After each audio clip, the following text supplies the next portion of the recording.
A atração a seguir é recomendada para todas as idades.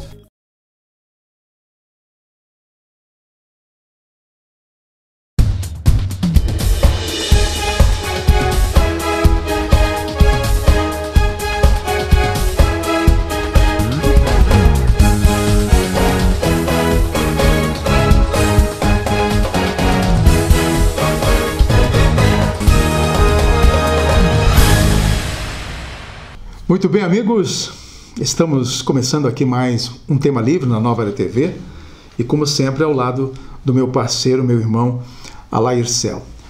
Marcel, hoje eu quero começar um pouquinho diferente, falar rapidamente sobre o esporte catarinense. Aliás, eu tinha pensado em fazer um programa só falando de esportes. Para quem não sabe, você também não sei se sabia, Cel, eu fui comentarista esportivo na RBS TV quando eu trabalhei em Chapecó, mas antes de ser comentarista esportivo, eu fui repórter esportivo. Então eu vivia todo o envolvimento esportivo lá do oeste do estado de Santa Catarina e também do estado de Santa Catarina. Fiz aí coberturas de jogos abertos por todo o estado, entre outras atividades ligadas então ao esporte. Então eu quero falar rapidamente aqui, pois nesta última quinta-feira a Chapecoense venceu a Ponte Preta e assumiu a liderança da Série B do Campeonato Catarinense.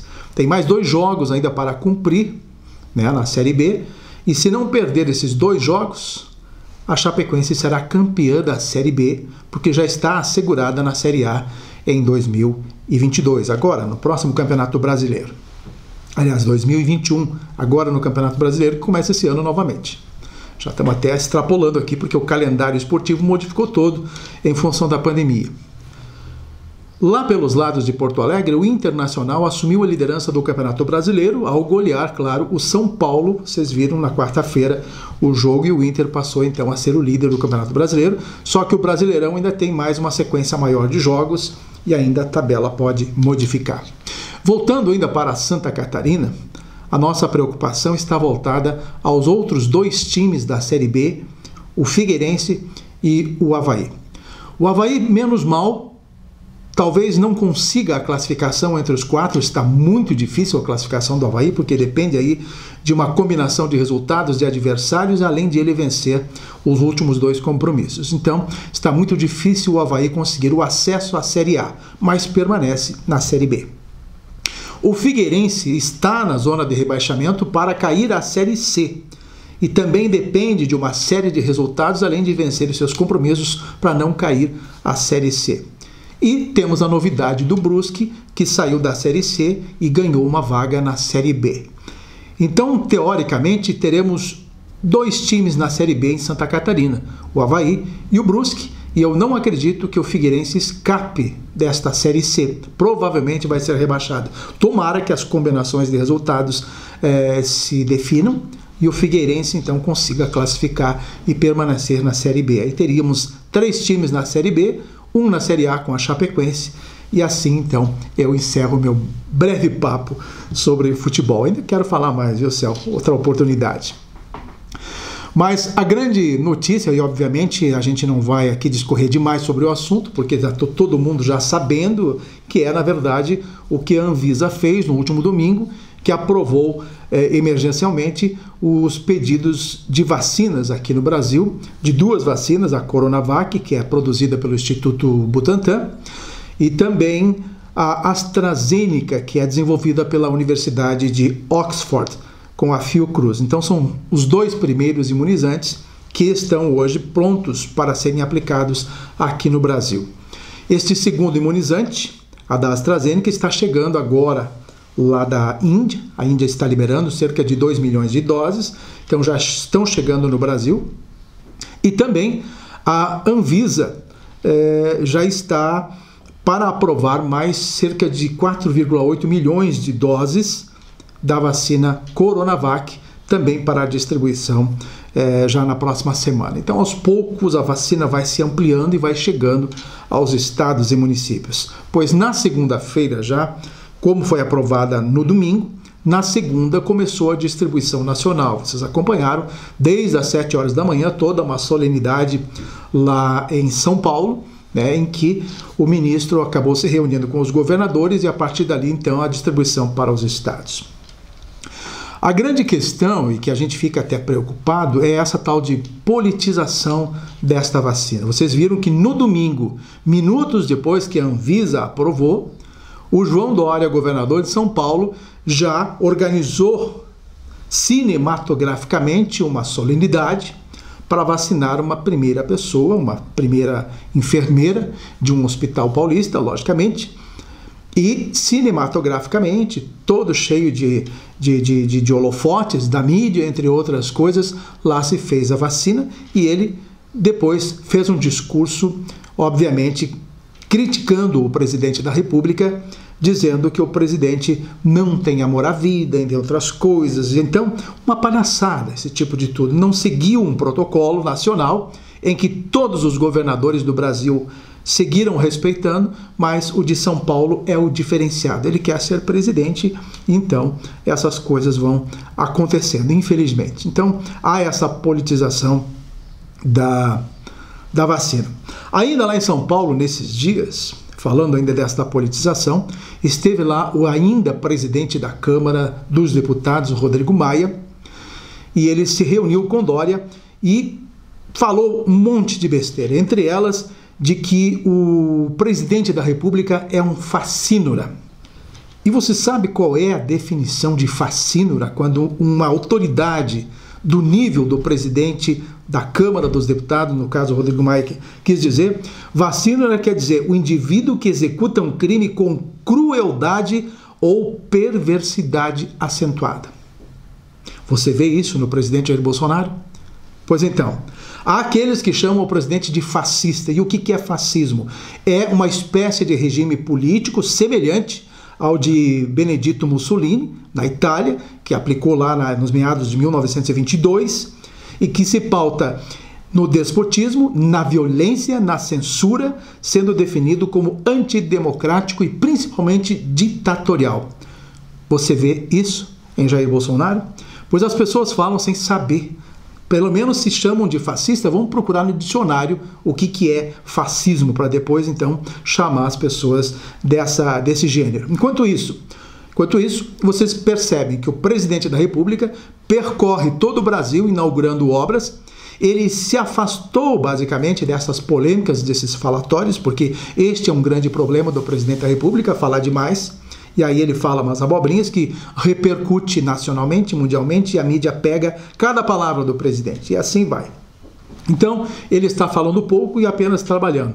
Fica de camisinha de manga curta, se abraçando no meio do povo. Ontem até andou a cavalo, num interiorzinho lá, não sei de onde, que ele acabou indo inaugurar uma obra. Andou a cavalo, anda de moto, anda na praia, vai nadar, faz o que qualquer presidente da República não faz formalmente. Bom, aí, o que está acontecendo no Brasil?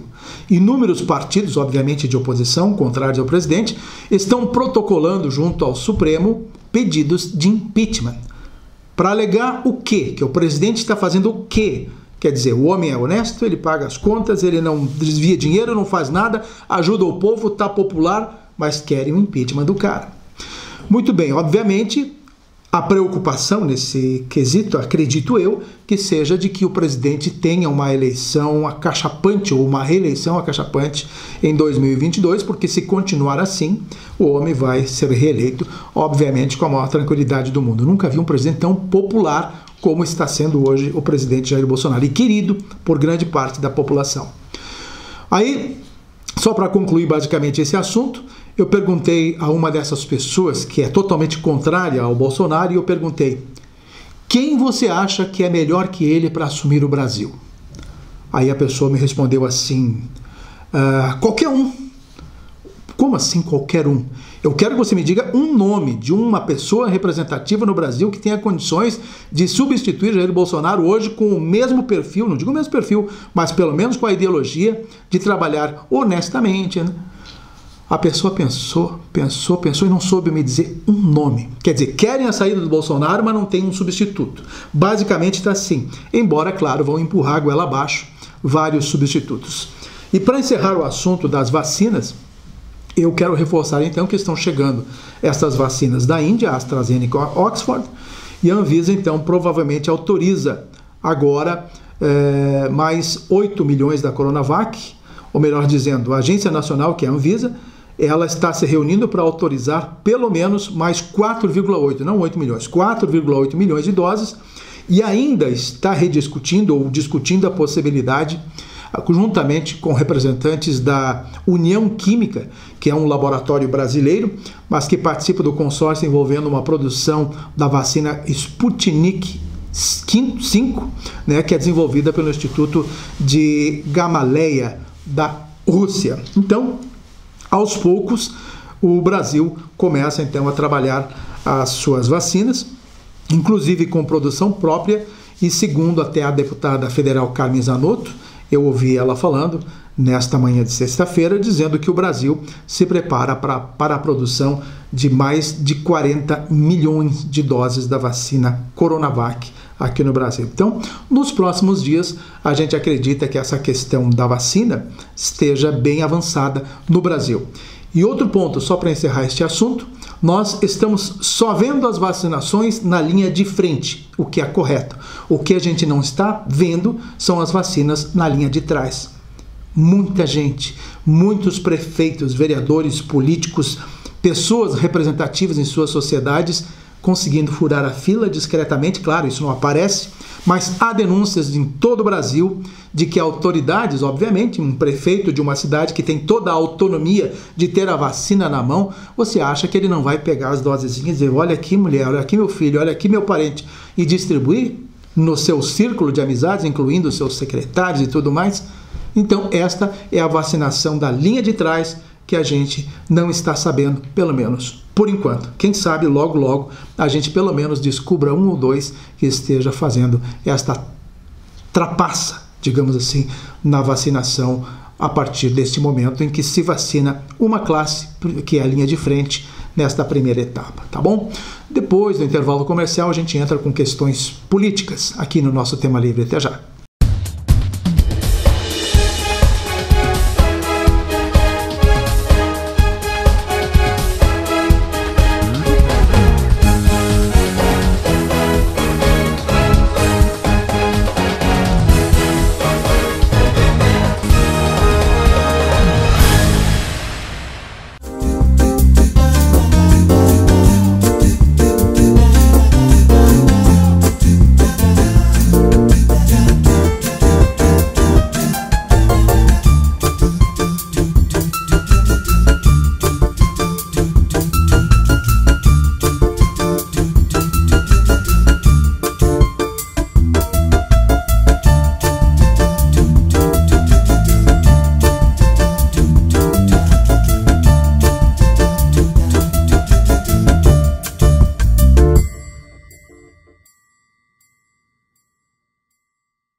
Apertada lá não é fraco. Desgranento, rapaz. Vamos lá. Muito bem, estamos de volta com a nossa segunda parte do Tema Livre. E antes de nós entrarmos na questão política, só um registro. A Uniplac é uma das entidades da CAF que está liberando a estrutura da instituição para as vacinações contra a Covid. Está colocando para o Ministério da Saúde a estrutura para vacinar a população em conjunto com a Secretaria de Estado da Saúde. Então, todas as instituições associadas à CAF estão disponibilizando as suas estruturas, todos os campi, para o governo estadual e ampliar, assim, a atuação dos profissionais do SUS nesta vacinação da população. A nossa Uniplac, aqui na Serra Catarinense, está incluída, inclusive cedendo as suas estruturas físicas, equipamentos e até, em casos, recursos humanos, né, visando dar maior potência ao próprio SUS nessas vacinações. Você sabe que as universidades têm curso de medicina, têm curso de enfermagem, têm curso de odontologia e tem muita mão de obra para poder ajudar, então, nesses casos.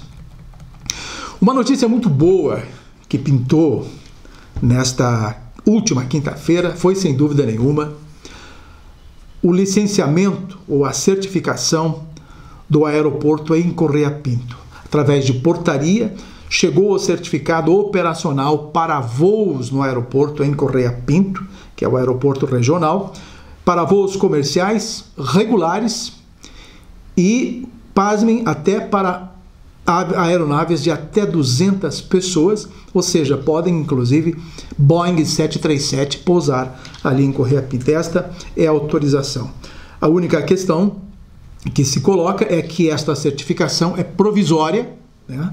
É provisória e que ela tem que ser renovada oficialmente, definitivamente, no máximo em 6 meses. Mas o importante é que a partir de agora, se tivéssemos em Lages uma empresa aérea já oficializada com voos regulares, voos comerciais, ela já poderia estar operando lá no aeroporto em Correia Pinto. Está tudo pronto, é só o avião aterrissar.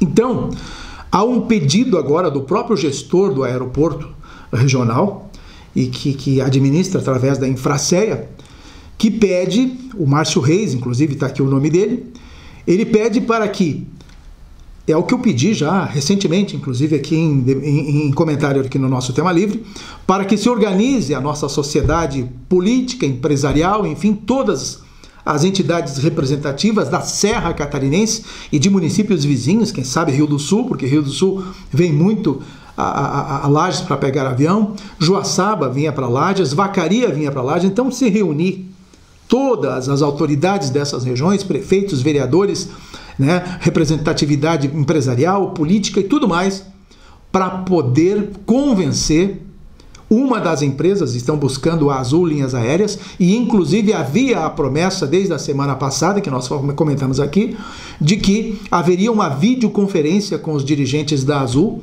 para tratar exatamente da possibilidade do retorno de uma dessas aeronaves para seguir com esse fluxo que aéreo entre Lages, Curitiba, São Paulo e quem sabe mais de um avião para interligar as capitais vizinhas como Curitiba, Florianópolis e até mesmo Porto Alegre no Rio Grande do Sul.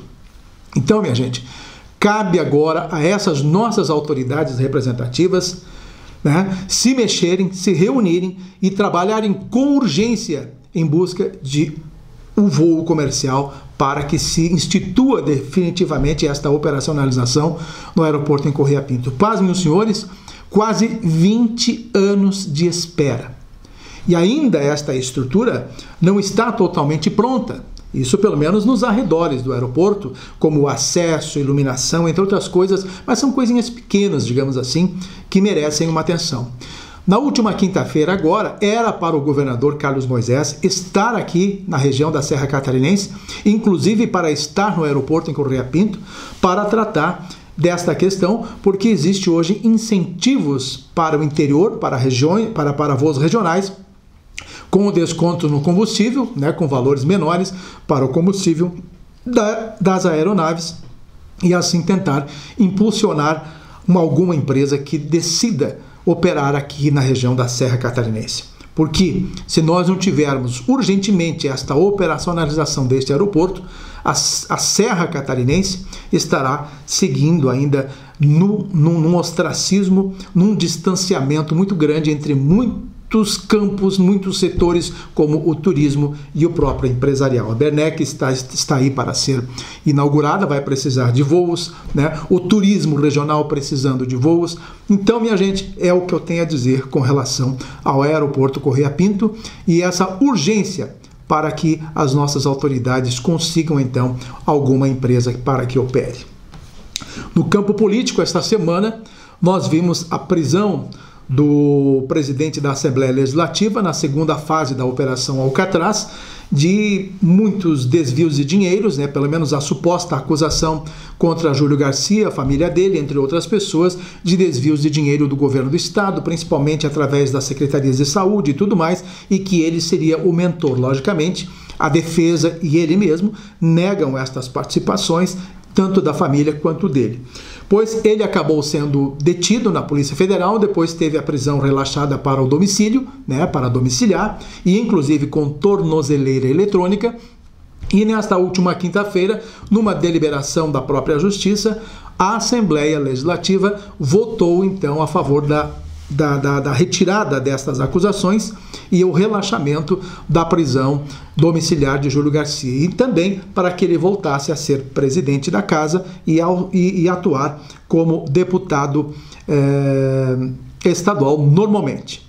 Mas assim que ele teve esta deliberação de quase de 30 votos favoráveis ao seu relaxamento da prisão, já veio a informação de que a Polícia Federal estava cumprindo um outro mandato de prisão preventiva, expedidos também pela primeira vara de Florianópolis, a Vara Federal de Florianópolis, e que envolvia Júlio Garcia de novo. Então, uma nova prisão, mas ainda da primeira fase desta Operação Alcatraz. Então, Júlio Garcia foi solto, digamos assim, pelos deputados numa segunda, né? E da primeira veio uma nova determinação para a prisão.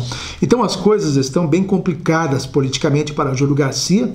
Se ele não provar a inocência dele, não sei como é que fica a vida. Obviamente ele vai perder o cargo e tudo mais, se bem que a partir de fevereiro agora vai haver uma nova eleição da mesa diretora da Assembleia Legislativa e presidente da Assembleia. Ele não será mais, será um deputado normal, e aí fica a discussão se ele perde ou não o cargo de deputado, vai ser afastado, porque é o que a Justiça está pedindo neste momento, o afastamento dele do cargo de deputado. Mas enfim, é uma questão política que a gente vai aguardar. Sobre a questão dos respiradores, eu lembro de uma passagem do secretário de Estado da Saúde, André Mota, que disse assim: puxa, essa situação dos respiradores, dos 33 milhões, tem que enterrar, tem que deixar no passado. Eu acho que as coisas estão basicamente seguindo esta ordem, né? Não se fala mais nada sobre respiradores, não se fala mais nada em impeachment de Carlos Moisés, e ele está trabalhando já com a possibilidade de cumprir o seu mandato até o final, e inclusive trazendo essas pessoas que estavam na oposição dele para dentro do governo.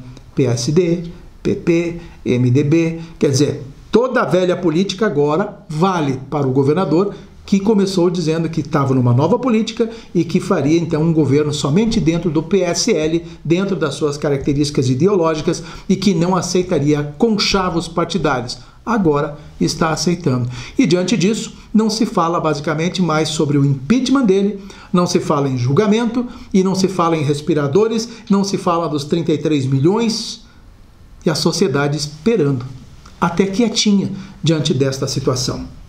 Só para encerrar o nosso bate-papo, falando ainda do governador Carlos Moisés, ele teve uma atitude bastante importante com relação à Rota Caminhos da Neve.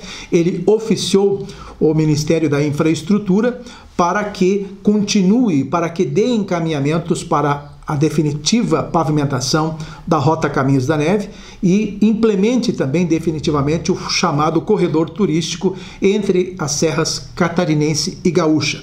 Talvez agora, com essa intervenção do governador do estado de Santa Catarina, o DENIT, o governo federal, possa viabilizar a terminação deste asfaltamento, ligando esta rodovia, que era a SC 114 e agora é a rodovia 438, né, a BR 438, era um trecho da SC 114 e se torna BR 438. E muitas outras autoridades estão empenhadas também para que isso se resolva já este ano.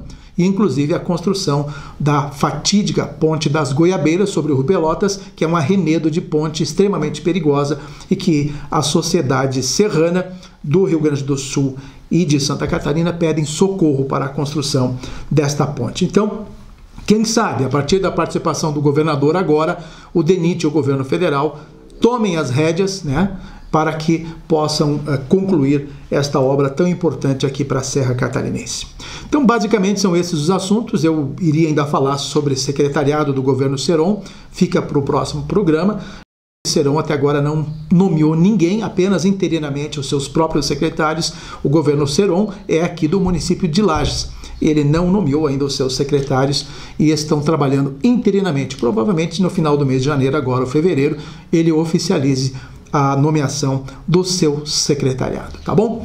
Gente amiga, um grande abraço, até a próxima semana, se Deus quiser. Obrigado a você, Céu, e a gente volta então com o tema livre, se Deus quiser, na próxima semana. Até mais.